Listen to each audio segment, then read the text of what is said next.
Today we're going to run through a fun activity that you can do to celebrate Halloween.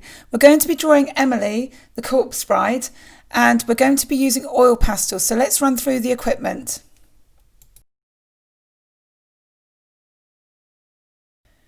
So today I'm going to be using these Pentel oil pastels. They're a great variety of colours and also they blend really easily.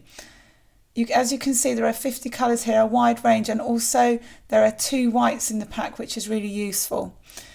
These are the colours I'm going to be using to draw the corpse bride today. And I will also be using a charcoal pencil, a 5B pencil and a putty rubber. So let's get into drawing the initial sketch.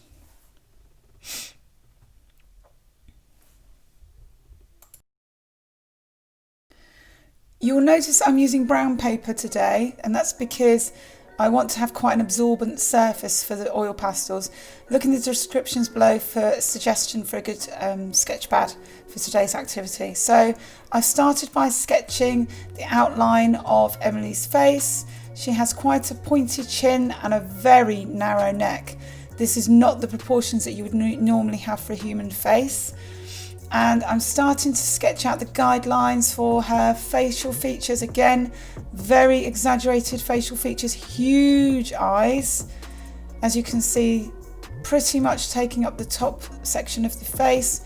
You've got the tiny little sections for the nose cavities and the large extended mouth. Now you'll notice that I am rubbing out quite a lot with my eraser. That's because I'm continually looking and checking at my image. So that is why I am taking quite a long time checking, making sure that my initial sketches are right before I commit myself to the oil pastel, for the simple reason that you cannot rub oil pastel out. So it's really important that you get those initial sketches right. And I'm now sketching her tiara of flowers, or her flower garland, whatever you want to call it. And now we'll move on to the oil pastel. So now we are applying the oil pastel. I would recommend you stick to the colours that I have pulled out of the box, or if you have your own box, just try and choose colours that are similar to those. Now I always start by layering with the darker colours underneath and then blend with the lighter colours on top. So I'm starting with the black under the neck, and I'm starting with the background areas first. So I'm starting with the neck, and then I will go back and work into the hair afterwards before I move on to the face. So I'm starting with the area under the face and being very careful with the black because I don't want to move onto the face, onto the lighter area.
Notice at the top of the neck that when I'm adding the lighter pastel on top of the darker pastel, that is where it is starting to blend. So when I start speeding up later and I'm putting the lighter colours on top, that's called blending. And if it's not quite blending as you would like, just keep going with it and just keep applying the lighter colour on top, and it will eventually blend.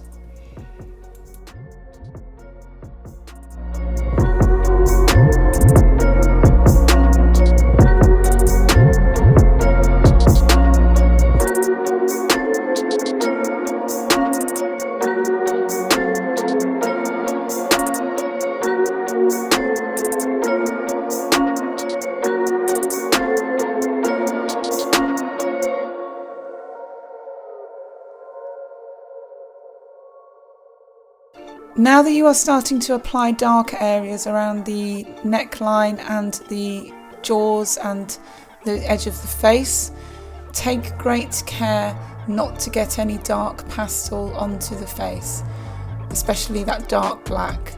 So just take your time when you are applying the dark pastel.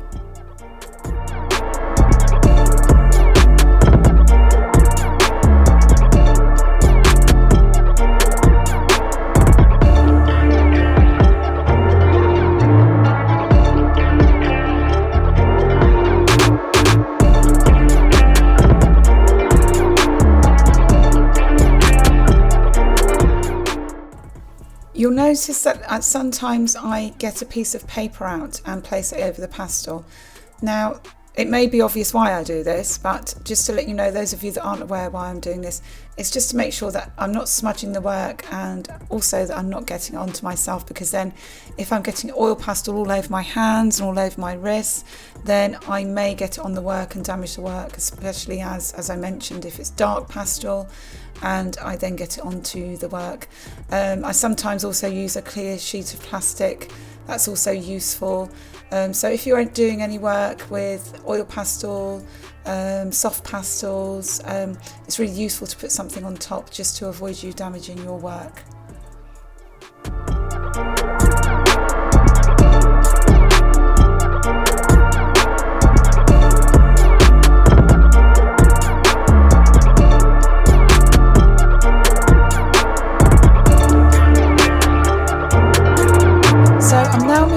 To work into the veil, which is an area behind this section on the right hand side of the hair, and now working around the eyes, doing that really dark area around the eyes and shading all of the darker areas before I move on to applying some white oil pastel and doing some more blending.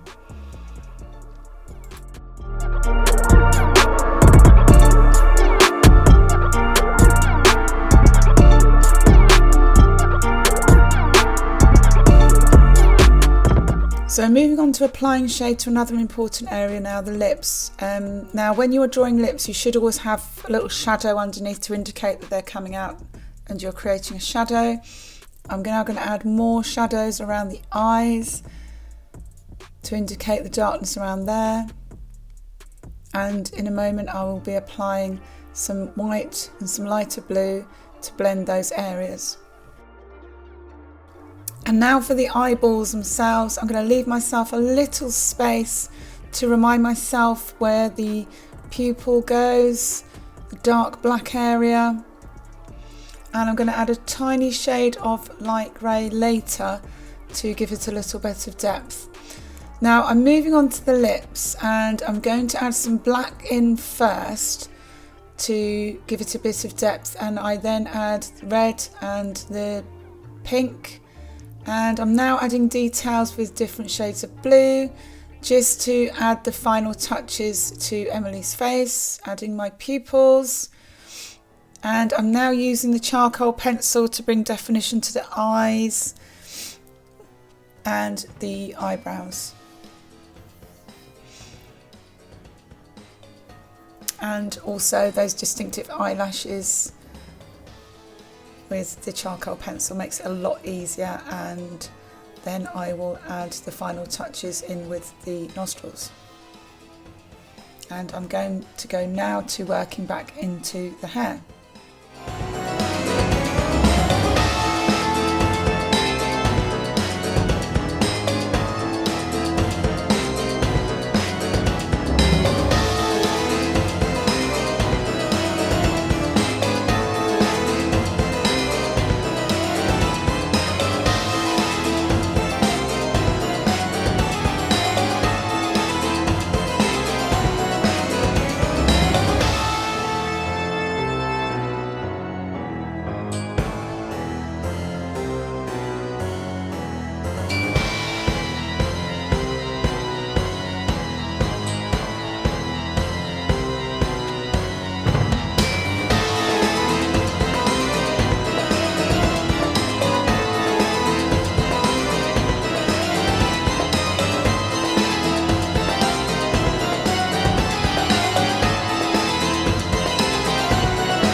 So here we have the Corpse Bride Emily.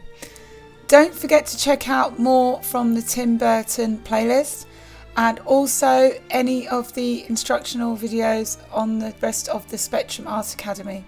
You can also leave more suggestions for the Spectrum Art Academy in the comments if you have any ideas for future content.